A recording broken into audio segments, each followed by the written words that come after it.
Hello everyone. So we are discussing previous year questions of the chapter Microbes in Human Welfare and the topic Microbes as Biocontrol Agent. In today's session we are going to discuss a short answer type question of 3 marks which was asked in the CBSE Board All India Examination 2014. So the question is, how are baculovirus and Bacillus thuringiensis used as biocontrol agents? Why are they preferred over readily available chemical pesticides? तो बेटा इस question में हमसे पूछ रहा है कि baculovirus और Bacillus thuringiensis को हम एज बायो कंट्रोल एजेंट कैसे यूज करते हैं और साथ ही हमें बताना है कि केमिकल पेस्टिसाइड से ज्यादा प्रेफर क्यों किए जाते हैं. So let's check the answer. तो बेटा जो बैक्यूलोवायरस होता है इसका जो जीनस है वो है न्यूक्लियोपॉलीहेड्रोवायरस. बेटा ये बहुत अच्छा एग्जांपल है species specific narrow spectrum insecticidal का.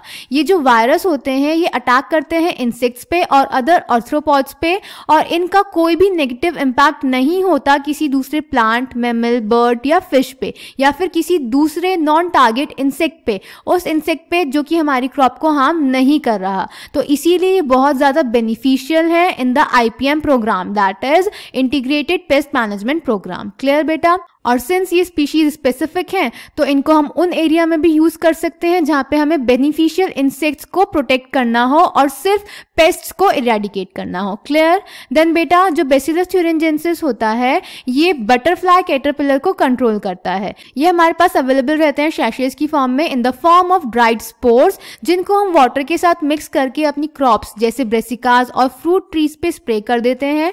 जब इंसेक्ट लार्वे इन पे फीड करते हैं तो इनकी गट में जाके टॉक्सिन रिलीज होता है जो लार्वा को मार देता है. जेनेटिक इंजीनियरिंग की हेल्प से बेटा हमने बीटी जीन को बहुत सारी क्रॉप में इंटीग्रेट कर दिया है. फॉर एग्जांपल बीटी कॉटन और BT brinjal.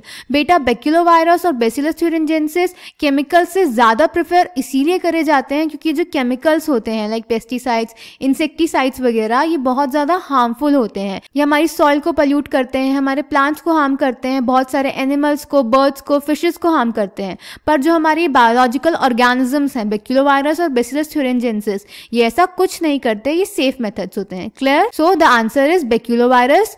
Baculovirus are pathogens that attack insects and other arthropods. These viruses are excellent candidates for species-specific narrow-spectrum insecticidal applications. They have been shown to have no negative impacts on plants, mammals, birds, fish, or even on non-target insects. This is especially desirable when beneficial insects are being conserved to aid in an overall integrated pest management, that is IPM program, or when an ecologically sensitive area is being treated.